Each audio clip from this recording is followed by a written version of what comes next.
मैं विकास सिंह भे आईएएस के प्लेटफॉर्म भोपाल से। अभी एक विषय लगातार चर्चा में है।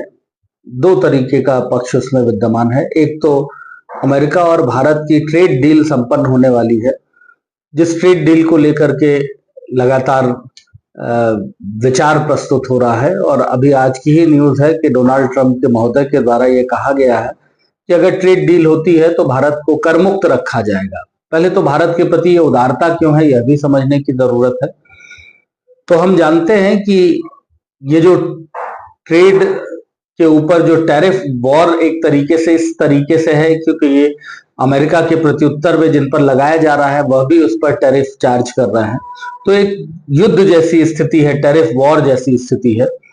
लेकिन भारत के प्रति अमेरिका का दृष्टिकोण नर्म है, क्योंकि इसके पहले भी 52% टैरिफ जो इम्पोज किया गया था उसमें 26% का रिलैक्सेशन भारत को दिया गया था।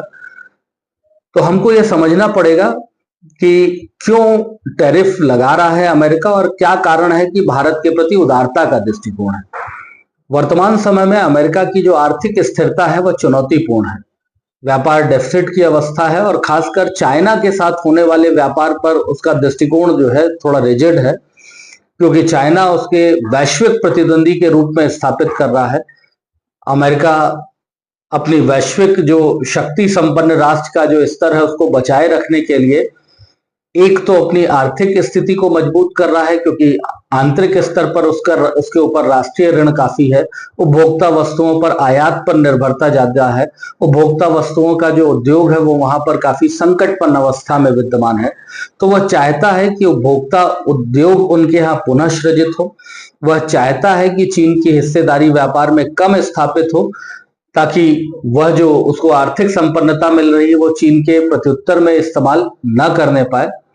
इसके अतिरिक्त भारत का जो दृष्टिकोण है, एक तो भारत की आस्था वैश्विक गुटबंदी में नहीं है, गुटनिरपेक्षता के आदर्श को स्थापित करता है, शांतिपूर्ण सह संबंध की बात करता है भारत।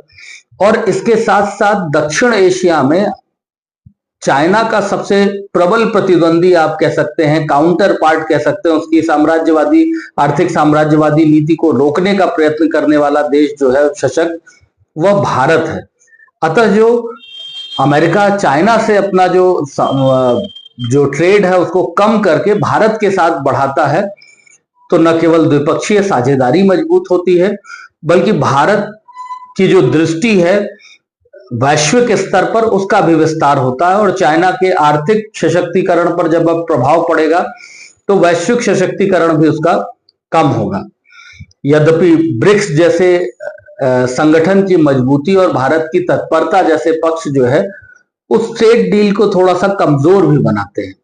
इसी टैरिफ वॉर में एक और नया अभी पक्ष आया है कि नाटो देशों ने भारत पर कहा है कि वो या तो रूस और यूक्रेन युद्ध को समाप्त करे, वरना उसके ट्रेड के ऊपर वो 100% टैरिफ लगाएंगे।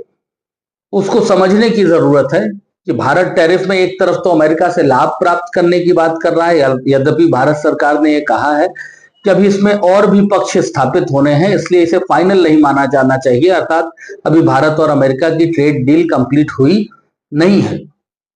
नाटो देश चूंकि जब से यूक्रेन और रशिया का युद्ध शुरू हुआ है तब से ही वो सीधा व्यापार नहीं कर रहे हैं रूस के साथ, और ऐसी परिस्थिति में उन्हें एक बड़ा आर्थिक रूप में भार उठाना पड़ रहा है, क्योंकि जो पेट्रोलियम है, प्राकृतिक गैस है, वो एक बड़ी मात्रा में वहां से प्राप्त कर रहे थे, अनाज था वो प्राप्त करने में सक्षम नहीं है। ऐसी परिस्थिति में अब उनकी आर्थिक स्थिति पर भी प्रभाव पड़ रहा है। और भारत एक लंबे समय से रूस से अपने यहाँ प्राकृतिक गैस और तेल आयात कर रहा है, जिसके आधार पर भारत का व्यापार घाटा भी संतुलित हुआ है। ऐसी परिस्थिति में कहीं ना कहीं रूस को भारत के माध्यम से मौद्रिक सहयोग भी मिल रहा है, और भारत की जो एक छवि है वो वैश्विक स्तर पर काफी सकारात्मक है। जहां नाटो देशों को यह लगता है कि भारत पर अगर टैरिफ का दबाव बनाया जाए तो वो युद्ध में शांति व्यवस्था बहाली के लिए शायद रूस पर दबाव बना सकता है। यद्यपि पेट्रो डिप्लोमेसी की जहां तक बात की जाए वो हमारी कूटनीतिक पहल है, जिसमें 22 से 30% तक जो है हमको पेट्रोलियम सस्ता मिल रहा है। मिडिल ईस्ट के देशों पर से हमारी निर्भरता कम हुई है, यह हमारी कूटनीतिक सफलता है। इसको किसी गुटबंदी से देखना उचित नहीं है।